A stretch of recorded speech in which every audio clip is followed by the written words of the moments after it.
오늘 전할 말씀은 마태복음 12장 38절에서 45절입니다. 11장에서 예수님의 갈릴리 사역에서 완전히 실패를 하였습니다. 그것을 통해 예수님은 십자가 외에는 이 땅을 구원할 곳이 없구나 하는 것을 깨달았던 것 같습니다. 그래서 11장 마지막에 십자가를 지고 나를 따르라는 말로 마감이 됩니다. 12장 전체는 종교의 악을 보여줍니다. 그래서 38절에서 45절이 종교의 악을 보여주는 부분의 결론 부분입니다. 12장을 다시 살펴보면 1장에서 14절까지는 두 번의 안식일 충돌이 일어납니다.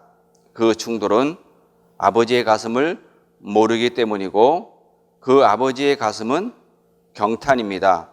그런데 인간은 그 경탄을 잃어버리고 글자만 보게 됩니다. 여기서 사도 바울은 고린도후서 3장 16절에서 율법 조문 글자는 죽은 글자요 영은 살린다 라고 말합니다.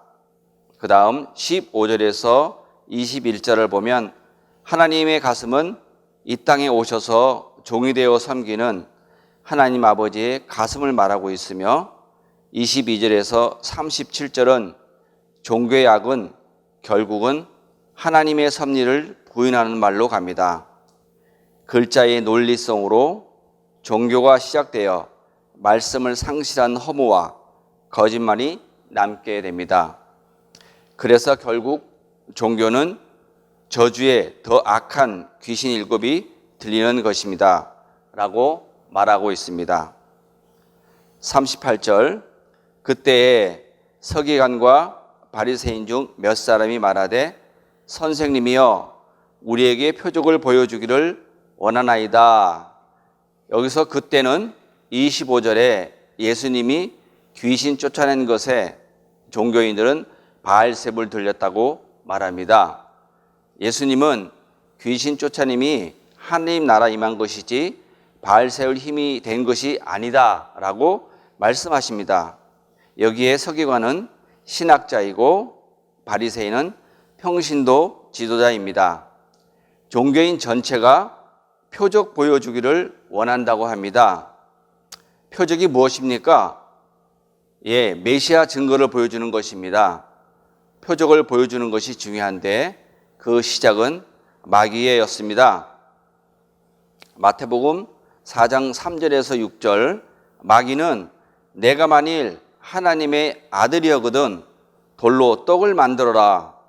성전에서 뛰어내려 천사가 수종받는 것을 보여라.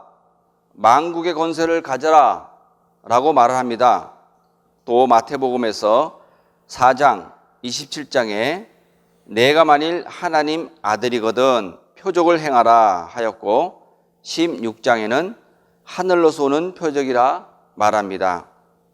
21장에는 대제사장들과 장로들이 하나님이 보시는 표적을 보이라는 말을 합니다. 이렇게 복음 전체에 흐르고 있습니다. 마귀는 종교인들을 통해 하늘의 일은 관두고 땅에서 물질을 풍요하게 살게 해달라고 합니다. 하늘의 본질을 보여달라고 하기보다 하늘의 역사는 관심이 없고 현상적으로 나타나는 그 무엇을 보여달라고 요구합니다. 그러나 표적은 이미 나타나고 있습니다. 11장 5절에서 세례 요한과 예수님의 나눔 속에서 이사야 35장의 말씀이 이루어지고 있다고 말합니다. 이사야 35장은 예루살렘이 BC 586년에 멸망할 때 그 멸망 전에 이스라엘의 회복의 핵심 비전을 나타내고 있다고 말합니다. 종교인은 오직 현상적, 물질적 센세이션을 우리에게 보여주면 하나님 역사를 인정하겠노라 하고 말합니다. 하나님의 역사는 본질의 변화임을 그들은 알지 못하기 때문입니다. 39절에서 40절은 현상밖에 못 보는 종교인을 말합니다. 종교는 본질을 못 보기 때문에 본질을 구할 수가 없습니다. 39절 예수께서 대답하여 이르시되 악하고 음란한 세대가 표적을 구하나 선지자 요나의 표적밖에는 보일 표적이 없느니라. 악하고 음란한 세대, 이것은 선지자들의 말씀입니다. 이것은 영적 간음을 말합니다. 무엇이 영적 간음이냐? 그러면 물질은 중심에 있고 말은 주여 주여 합니다. 물질에 절대화를 하는, 즉 하나님을 물질로 전환시키는 일종의 기복신앙이라 말할 수 있습니다. 그러나 표적을 구하니 보여줄 것이 선지자 요나의 표적밖에 없습니다.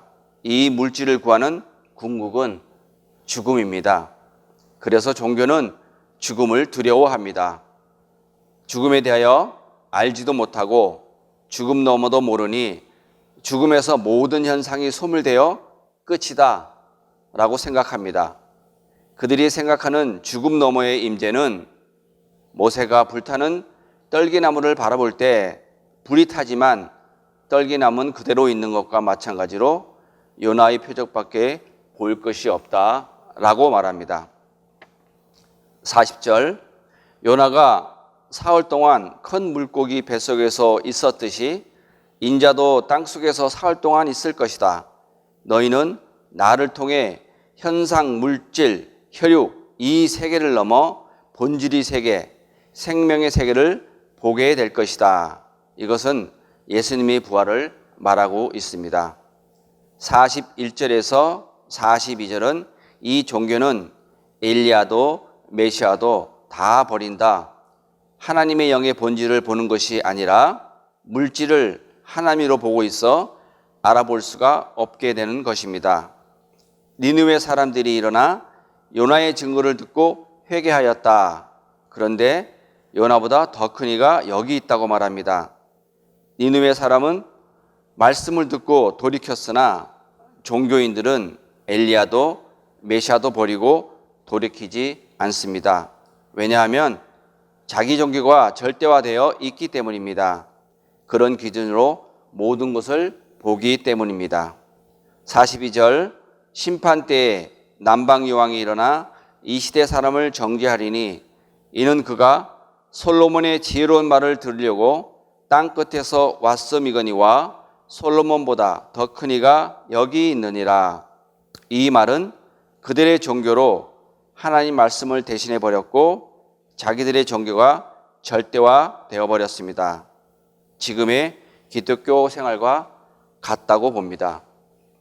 예수님은 너희는 종교를 신으로 섬기고 있고 돌이키지도 하나님의 말씀의 가슴을 알려고도 하지 않는다라고 말하는 것입니다.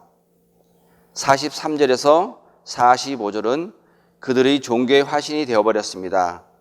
이것은 비유이지만 또한 예언적인 말씀입니다.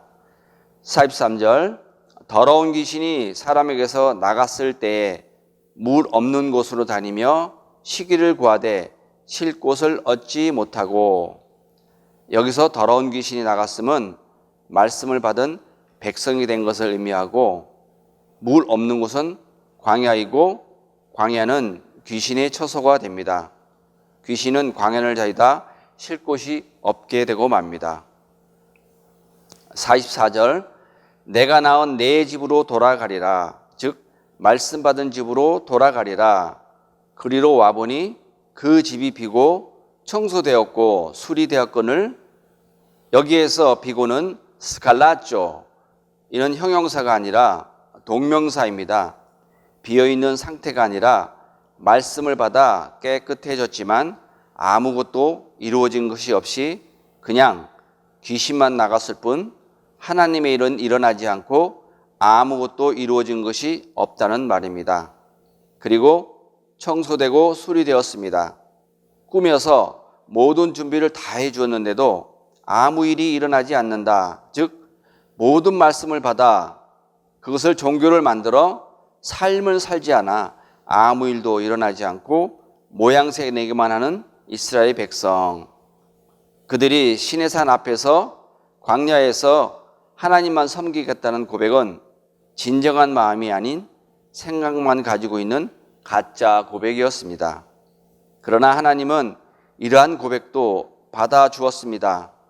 하나님은 하나님 안에 새로워지길 원하였지만 하나님의 은혜를 기억하지 않고 그저 하나님 백성이라는 것만 가지고 그때부터 세상의 물질을 구하고 있었습니다.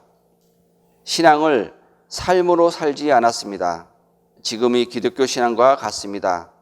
그저 편하게 사는 것만 원하던 이스라엘 백성이 귀환기 바벨론에서 돌아온 후에도 마찬가지가 되어버렸습니다. 말씀의 백성으로 살며 성육시키기보다 또다시 종교 생활을 시작했습니다.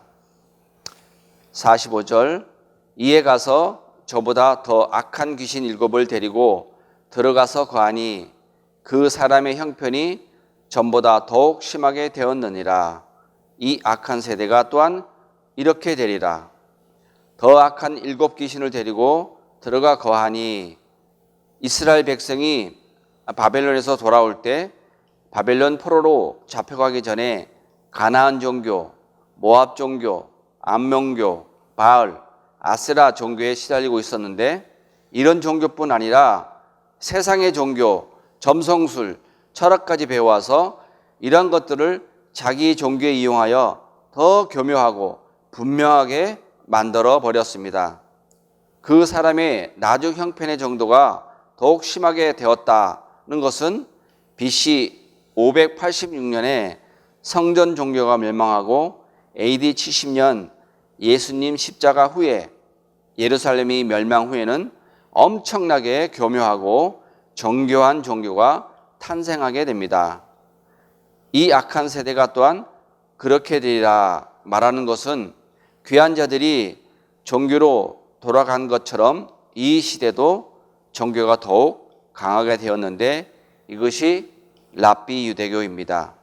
이 유대인들이 지금 세상 구조에 돈을 중심으로 잡고 경제, 금융, 정치 등이 그들에게서 나오게 됩니다.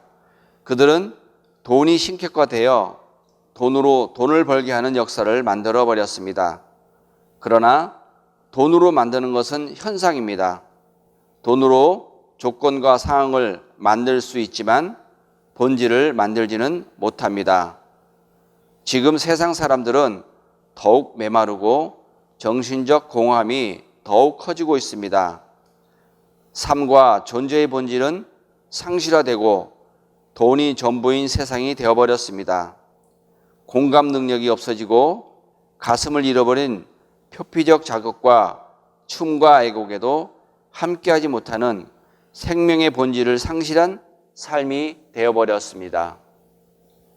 정리하겠습니다. 첫째, 종교는 죽음을 두려워합니다.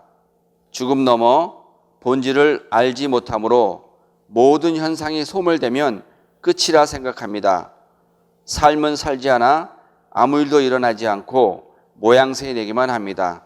그래서 돌이킴의 변화가 어렵습니다. 둘째, 세상 구조에 살지만 하나님과 하나 되기 위해서 하나님과 하나 된 선택을 위해 십자가의 운명을 따르는 것입니다. 나눔 가이드. 혈육으로 세상에 속하고 세상에 사는 우리는 돈은 필요하고 돈이 없으면 상황과 조건이 어렵게 될 수도 있습니다. 그러나 생명의 본질을 성육시키며 하나님께서 기다리는 자로 하나님의 의롭다함을 받을 수 있기 위해 삶에 실천하고 있는 것이 무엇입니까? 나누어 보십시다. 기도하겠습니다. 하나님 말씀에 순종하지 않고 자기의 종교를 만들어 모양새만 내고 더욱 악해져 가고 있는 종교인들을 보았습니다.